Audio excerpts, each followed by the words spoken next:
అందరికీ నమస్కారం. ఈ 20 రోజులు బట్టి ఈ నియోజకవర్గంలో అసలు ప్రజాస్వామ్యం ఉందా లేదా అనే అనుమానం కలిగించేలాగా అధికార పార్టీ నడుస్తుంది. మరి ఈరోజు మీరు పత్రికా విలేకరులుగా మేము ప్రతిపక్ష పాత్రలో ఉన్నప్పటికీ ఈ రోజున ఈ 17 మందికి అధికారం లెక్క చేయకుండా, డబ్బులు లెక్క చేయకుండా పార్టీలో కొనసాగినందుకు మీ అందరూ కూడా నా ధన్యవాదాలు తెలియజేస్తున్నాను. అదేవిధంగా ఏ ప్రజాప్రతినిధి అయినా ప్రజాస్వామ్యాన్ని నిలబెట్టడానికి ప్రయత్నించాలి తప్ప ఇటువంటి ఎవరు అధికారులు ఉంటే వాళ్ళు దౌర్జన్యాలు చేసుకుంటూ పోయి ప్రజాస్వామ్యం పూర్తి విశ్వాసం కోల్పోయి ప్రజల విశ్వాసం కోల్పోయేలాగా మన పరిపాలన ఉంటే కొన్నాళ్లే దౌర్జన్యం కొనసాగుద్ది. ఎందువల్లంటే మన చూస్తున్నాం, రావణాసురుడు, దుర్యోధనుడు వాళ్ళకంటే గొప్పవాళ్ళు ఏం కాదు. ఈవేళ అధికారం ఉంది కాబట్టి మీరు దౌర్జన్యానికి పాల్పడవచ్చు. రేపు మళ్ళీ అధికారంలోకి వచ్చిన తర్వాత మరి ఇటువంటి పునరావృతం అవుతాయని కూడా మీరు భావించాలని మీ ఛానల్ ద్వారా తెలియజేస్తున్నాను. మరి ఇప్పటికే మెజార్టీ ఉండి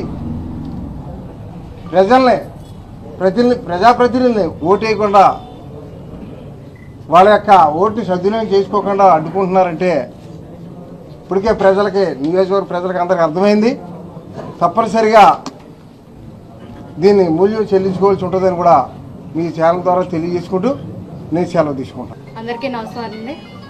ఏదైతే వాయిదా పడిందో ఈరోజు వైస్ చైర్మన్ ఎలక్షన్ కోసం మేమందరం 17 మంది సెంటిమెంట్గా మా ఇంటికి కౌన్సిలర్స్ అందరూ వచ్చి బయలుదేరదామని సిద్ధమవుతున్న టైంలో టీడీపీ వాళ్ళందరూ రౌడీ మోక బయటకు వచ్చి మమ్మల్ని లాక్కెళ్ళడానికి, మా మీద దౌర్జన్యం చేయడానికి వాళ్ళు మా ఇంటి బయట వెయిట్ చేస్తున్నారు.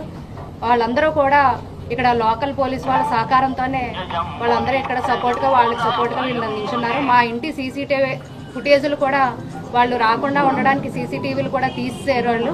అంటే అంత దౌర్జన్యం మా ఇంటికి వచ్చి వాళ్ళు చేశారు. మాకు బలం ఉన్నా సరే మేము ఓటింగ్కి వెళ్దాం, అందరం ఇష్టపూర్వకంగా మేము ఓటింగ్కి వెళ్దాం అనేసి ముందు 2 సార్లు కూడా మమ్మల్ని అక్కడ వెళ్ళని పరిస్థితి, మమ్మల్ని ఆడవాళ్ళందరినీ బయట నించోబెట్టారు.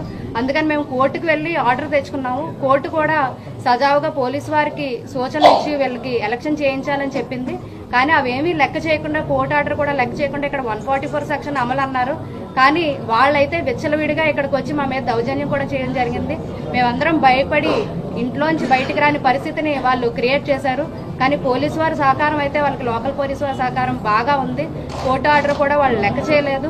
దయించి ఎస్పీ గారు కానీ, జిల్లా కలెక్టర్ గారు కానీ సజావుగా మమ్మల్ని దగ్గరుండి ఓటింగ్ చేస్తామంటేనే మేము వస్తాము, లేకపోతే మాకైతే ఎటువంటి రక్షణ లేదు. మాకు రక్షణ కల్పించాలని, రక్షణ కల్పిస్తూ మాకు ఓటింగ్ జరిపించాలని మేము కోరుకుంటున్నాం.